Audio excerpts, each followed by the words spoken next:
Good morning মাসিরা, দিদিরা, মামারা। তো তোমরা সবাই কেমন আছো? আশা করি ভালো আছো। তোমাদের আশীর্বাদে ভালো আছে, আমরা ভালো আছি। তো আজকে হচ্ছে বৃহস্পতিবার, এখন বাজে 8টা। তো বুনু ঘুম থেকে উঠে টিউশনে চলে গেছে, আর মা ওইদিকে কাজ করতেছে। তো ঠিক আছে, তোমরা ভিডিওটা দেখতে থাকো, আশা করি ভালো লাগবে। ভালো লাগলে লাইক কমেন্ট শেয়ার করে আমাদের পাশে থাকবে।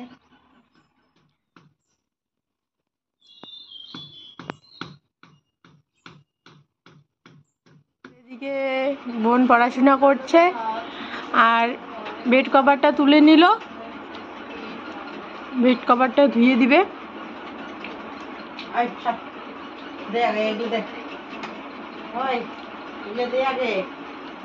সাদা বেড কভার কয়েকদিন পর পর নোংরা হয়ে যায়, তবু ভালো কয়েকদিন হয়ে গেল। মা বেড কভারটা নীল দিস। এটা পারবো না।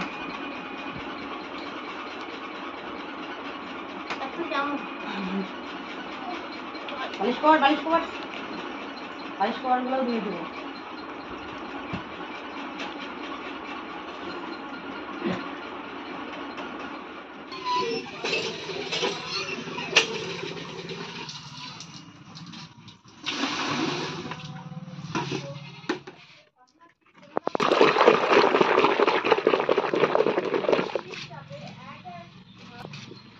শার্টটা আলাদা করে ভিজিয়ে রাখি।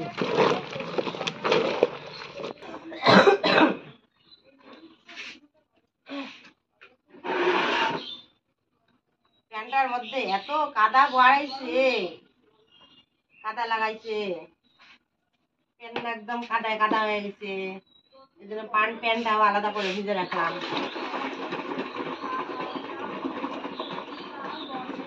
প্যান্টের কাদা নাহলে সব জামা কাপড়ে পরে দেবো।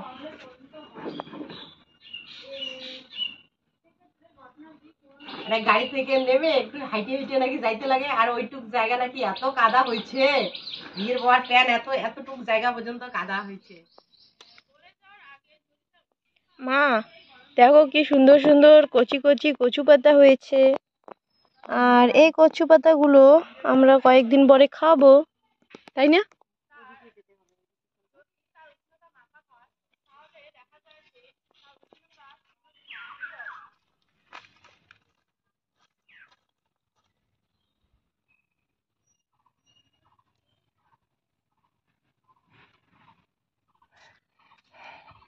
আবার পাইছি, দেখলে ছিটতে মন চায় না? সেদিন ভালোই লাগছিল। তো আমাদের চাম্পা তোলা হয়ে গেছে, এবার বাড়ি যাচ্ছি। এখন বাড়িতে গিয়ে স্নান করব। আর এদিকে একজনে যে বই পড়ছে। কি ও আগে জামা কাপড়গুলো যে ভিজে রেখেছি, এগুলো জামা কাপড়গুলো কেচে দেই, তারপরে স্নান করবো।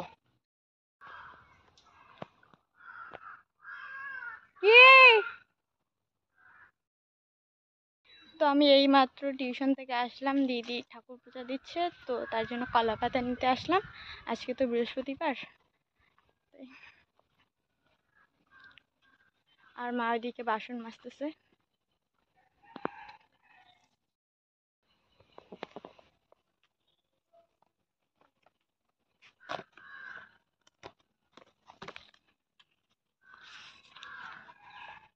তো এই যে কলা পাতা নিয়ে এলাম, এতটুকুই হয়ে যাবে।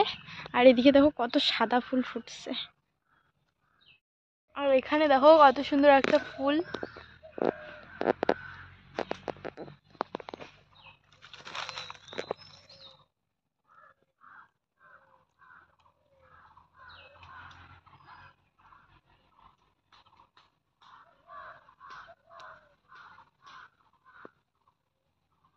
এদিকে দেখো সবাই কাজে ব্যস্ত, এখানে মাছতেছে, করে মাছতেছে। সবাই আজকে বিজি। বড় মেয়ে রান্না করছে, ছোট মেয়ে ভিডিও করছে, মেজো মেয়ে ঠাকুর পুজো দিচ্ছে। আমি এই যে কিছু জামা কাপড় দিয়ে দিলাম। এখন কড়াই মাছতেছি, কড়াইটির অবস্থা খুব খারাপ হয়ে গেছিল।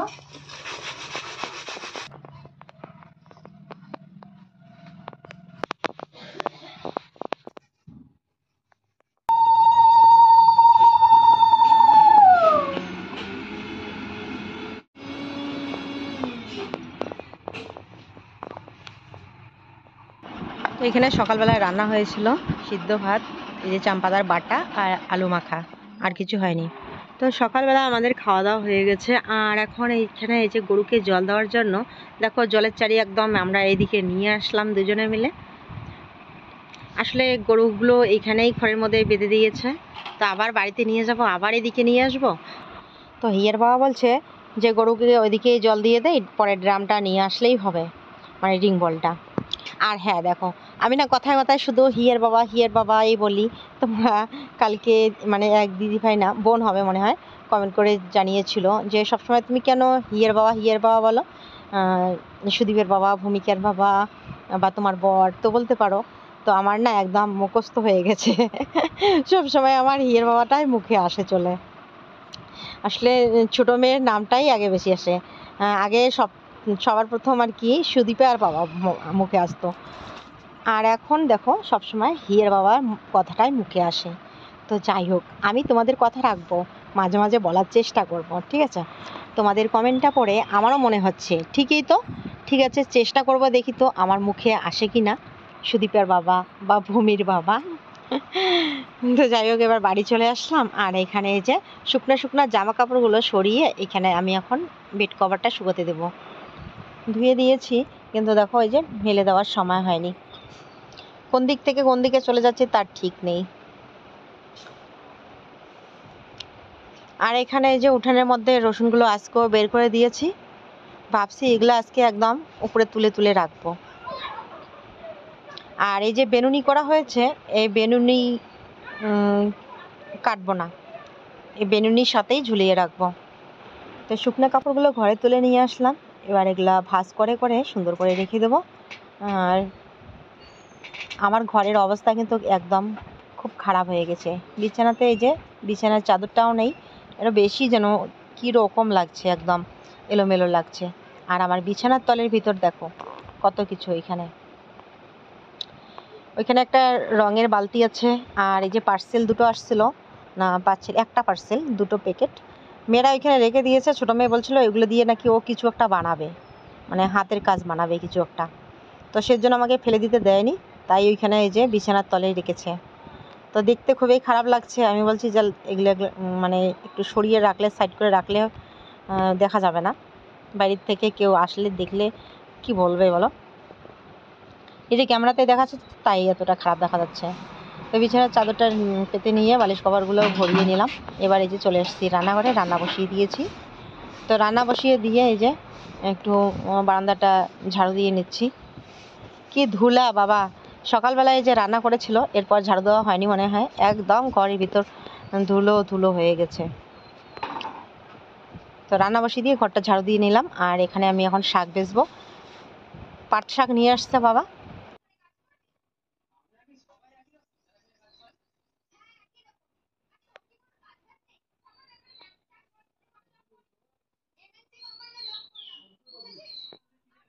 তো সকালবেলায় ভাত হয়েছিল, সিদ্ধ ভাত রান্না করা হয়েছিল। বড় মেয়েকে বলেছিলাম যে আজকে দুপুরবেলা আমি রান্না করবো, তো সেজন্য এই যে আমি এখন রান্না বসিয়ে দিয়েছি। তো এখানে এই যে পাট শাক নিয়ে আসছে,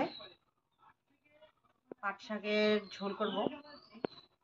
আর পটল আছে ঘরে, পটল ভাজা করবো নাকি দেখছি। চলো তাড়াতাড়ি রান্নাটা করে নিয়ে গিয়ে পরে তোমাদেরকে দেখাবো কি রান্না করছি। বুঝতে পারছি না শাক আর কি রান্না করবো, এখনো বুঝতে পারছি না। প্রত্যেকদিন ডাল রান্না করা হচ্ছে, আজকেও ডাল রান্না করবো নাকি।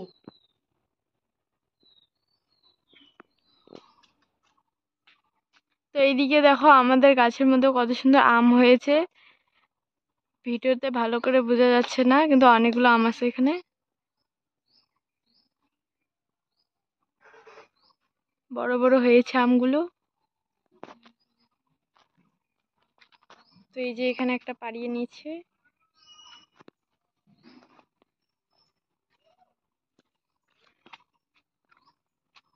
চলো, তো দেখো কত বড় একটা আম। তো এটা এখন মাকে দিব। মা নাও একটা আম আনলাম, পোড়া দাও। পোড়া আম পোড়া, মানে আম খাওয়ার দিন এসে গেল। চিনি নেই ঘরে, বারান্ত হয়ে গেছে, নাহলে চাটনি বানাতে পারতাম।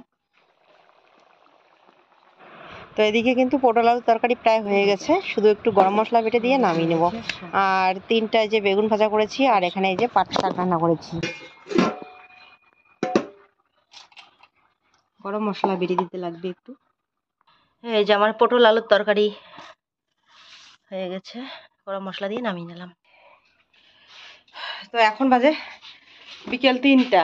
বালিটি কই, ওই যেটা এবার স্নান করেছে, এবার নাকি গায়ে দেওয়াবে আগে, তারপরে নাকি খাওয়া দাওয়া করবে। আম পোড়া দিয়েছি, দেখি হলো কি হলো না। কড়াইটা ধুয়ে এখানে একটু বসিয়ে দিয়েছি জলটা শুকানোর জন্য।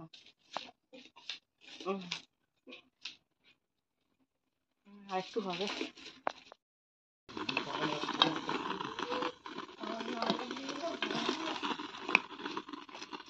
এ মা, আম দিয়ে এটা কি বের হচ্ছে? হয়ে গেছে মনে হয়। হ্যাঁ, ফুটো হয়ে আম বের হচ্ছে।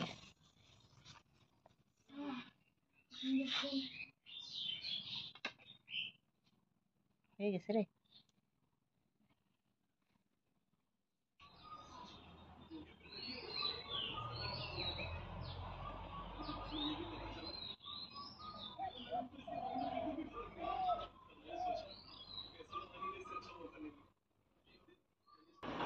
তো বন্ধুরা, অনেকক্ষণ পর তোমাদের সামনে আসলাম। এখন বাজে রাত্রি 8টা 12 মিনিট। আজকে সারাদিন মনে হয় তোমাদের সামনে সেরকম আসা হয়নি। তো দুপুরবেলা খাওয়া দাওয়ার পর বিকেলবেলা একটু কাজ করছিলাম। এই যে ধান সিদ্ধ করতে হবে, তো সেজন্য আর কি লাকড়ি টাকড়ি সমস্ত কিছুগুলো রেডি করে রাখলাম। আর ধান ভিজিয়ে রাখলাম, তারপরে পাতান ফেলতে হলো। এরপর স্নান করলাম, এখন একটু ফ্রি হলাম।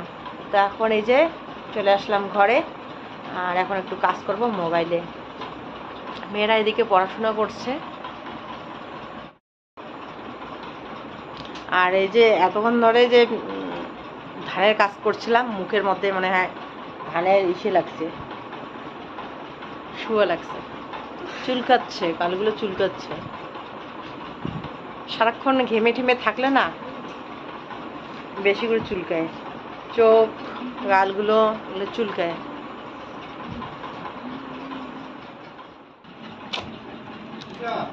হ্যাঁ, খা, এখন বসে বসে খাতো। আজ আছে হিয়া ব্যাগ নিয়ে যাচ্ছে। তো হিয়ের বেলায় খুব খিদে পাইছে, বিস্কুটের খিদে পাইছে।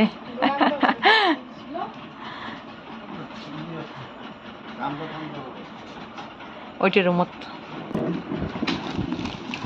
কি বাজার হাট গেছেন না এর কিনলেন? হ্যাঁ, এতগুলো লবণ গরুর জন্য না?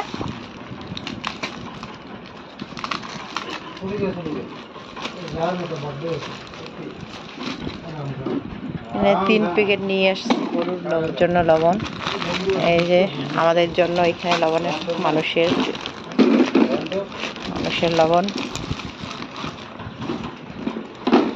সরষের তেল, মুসুর ডাল, ভেন্ডি, চাল কুমড়া, লঙ্কা, কোয়াশ। এলে কি পকোড়া? এই যে ভাই আসছে এদিকে।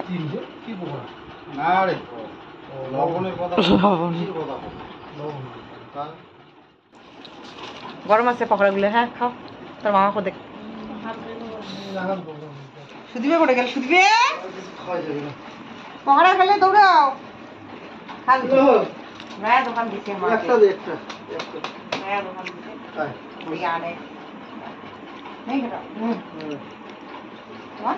এটা তো বাবা এসে এসে সবজি বানা, তাহলে যেগুলো বলো বাবা।